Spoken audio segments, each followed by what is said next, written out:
Sobre esse assunto, a gente continua conversando agora com o professor de Relações Internacionais, o professor Leonardo Trevisan, conosco aqui no Grupo Bandeirantes de Comunicação, agora no Jornal Gente. Professor Trevisan, que acompanhou durante todo o fim de semana, fazendo grandes análises. E, professor, seja muito bem-vindo ao Jornal Gente. A primeira pergunta que eu faço ao senhor é a respeito de Israel. Isso era tudo o que Netanyahu queria, não? Bom dia a todos que nos escutam, bom dia, Sônia, bom dia, Cláudio, Thaís, Pedro, sem dúvida nenhuma, né, Sônia? Isso foi um presente para Netanyahu, né? Agora, vamos ser, assim, justos com a situação. Foi o presente que ele procurou, né? Ele, de alguma forma, sabia perfeitamente, quando ele fez o ataque, Israel fez o ataque de 1º de abril, que ele iria provocar uma reação no Irã obrigatória, essa é a palavra, né? Ele não... O ataque no consulado em Damasco atingiu 3 generais, mas o alvo maior era o general Mohammad Razed, que era a inteligência da Guarda Revolucionária Iraniana. A Guarda Revolucionária é aquela responsável pelas posições mais radicalizadas do regime. Então, nós temos que entender que Israel sabia exatamente o que estava fazendo e o que é que iria provocar, né? Ele deixou o Irã numa encruzilhada. Se você me disser que Israel gostaria que o Irã abrisse a frente norte, eu vou dizer que talvez isso tenha razão, né? Porque, de algum modo, abrir a frente norte com o Hezbollah seria prolongar a guerra. Prolongar a guerra é exatamente o que Netanyahu quer. Professor, bom dia, bem-vindo aqui ao nosso programa. De outro lado, professor, é preciso lembrar que Israel foi atacado pelo Irã e não foi o primeiro ataque, né? O primeiro ataque, na verdade, ataque covarde, foi aquele em que, com armas iranianas, com instruções iranianas, com dinheiro iraniano, os terroristas do Hamas atacaram Israel em outubro do ano passado e mataram 1.300 pessoas, muitas delas crianças, idosos, todos eles civis, não é? Foram cruelmente trucidados. E aquilo ali foi um ataque iraniano, né, sem dúvida nenhuma. E o general, o comandante principal aí da Guarda Revolucionária do Irã, é um dos grandes responsáveis por isso, pelo ataque criminoso dos terroristas do Hamas, né, em outubro do ano passado. Portanto, assim, nesse campo aí, não tem ninguém, é aquela briga que ninguém tem razão, ou todos têm razão, ninguém sabe ao certo, né? Mas o fato é que esse ataque do Irã em retaliação ao ataque à embaixada é mais um lance, né? Digamos assim, é mais um ataque do Irã, né? Desta vez agora a novidade é que ele ao menos teve a hombridade, né? O governo de assumir que foram os próprios iranianos que fizeram o ataque, ainda que tenham usado também o Iêmen, né? Enfim, o fato é que essa é uma guerra de muitas verdades, não é, professor? Sem dúvida nenhuma, Cláudio. É uma guerra de muitas verdades e nós temos que entender, né, que o ataque do Irã foi um ataque, se nós olharmos bem, né, coreografado. Né? Por quê? Era um ataque que não tinha a intenção de fazer grandes estragos. O motivo disso é porque, como você disse, ele já tinha sido avisado e um dos que receberam o aviso foram os Estados Unidos. Os Estados Unidos, por intermédio da sua eficiente diplomacia, procurou a diplomacia chinesa para que a diplomacia chinesa ajudasse os Estados Unidos a conter o Irã.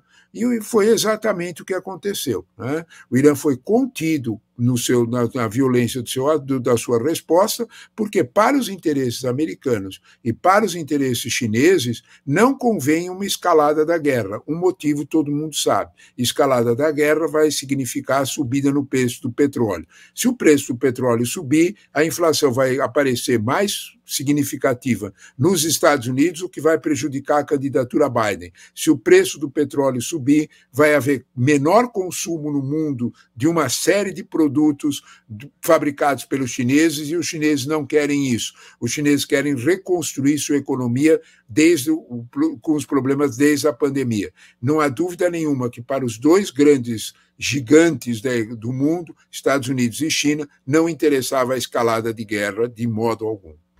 Professor de Relações Internacionais da ESPM, Leonardo Trevisan, está conosco ao vivo aqui no Jornal Gente. Professor, o senhor, pela sua visão desse momento, acha que o mais provável é que fique por aí, na medida em que o Irã já atendeu seu público interno, fez um ataque, como o senhor disse mesmo, coreografado, disse que respondeu e vida que segue, ou o senhor vê risco de que isso se agrave, como disse ontem na ONU, Antônio Guterres, que depois daquela sessão, mais uma, sem nenhum tipo de consenso, no Conselho de Segurança, se disse muito preocupado com a possibilidade de escalada desse conflito para dimensões que não se consegue calcular agora. O senhor está mais para um lado ou mais para o outro?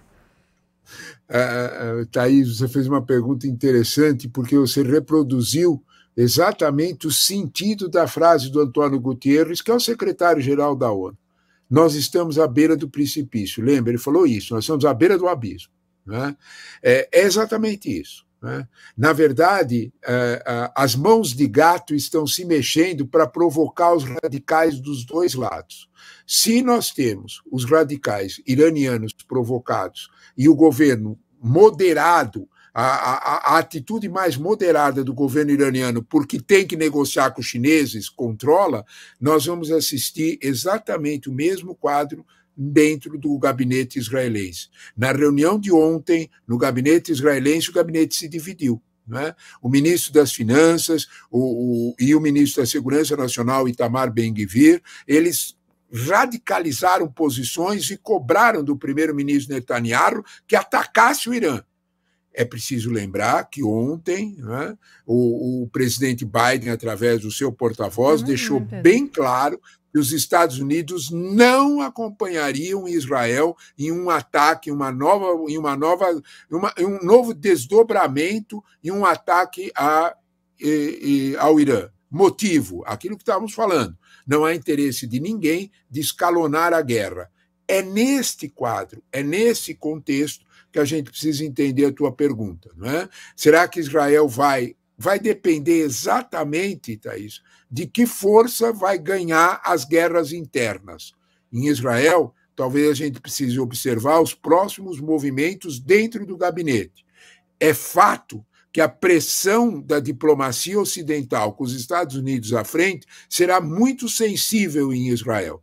Porém, nós já vimos que Israel tem força interna suficiente para não ceder a essas pressões. Observe que na sexta-feira, no Conselho de Segurança da ONU, a presidência do Conselho, com a embaixatriz de Malta, cobrava que todas as promessas israelenses da semana passada de abrir as entradas terrestres para a ajuda humanitária não tinham acontecido.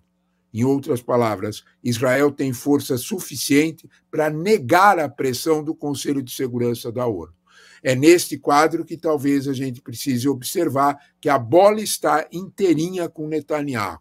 Netanyahu hoje, no contexto concreto do dia da realidade do Oriente Médio, tem a faca e o queijo na mão, para usarmos uma expressão bem nossa. Se atacar, ele tem força para isso, ele vai, de algum modo, prejudicar bastante tanto China quanto Estados Unidos.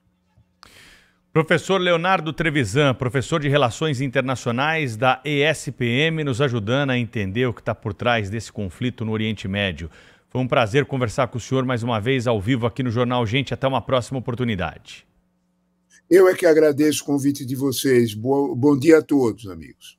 Obrigada, professor Leonardo Trevisan, conosco aqui no Jornal Gente. Já já a gente volta com mais notícias ao vivo, como todos os dias, na Rádio Bandeirantes, na Band News TV e aí no seu celular, no aplicativo Bandplay. Rede Bandeirantes de Rádio. Informação e o debate na mesa.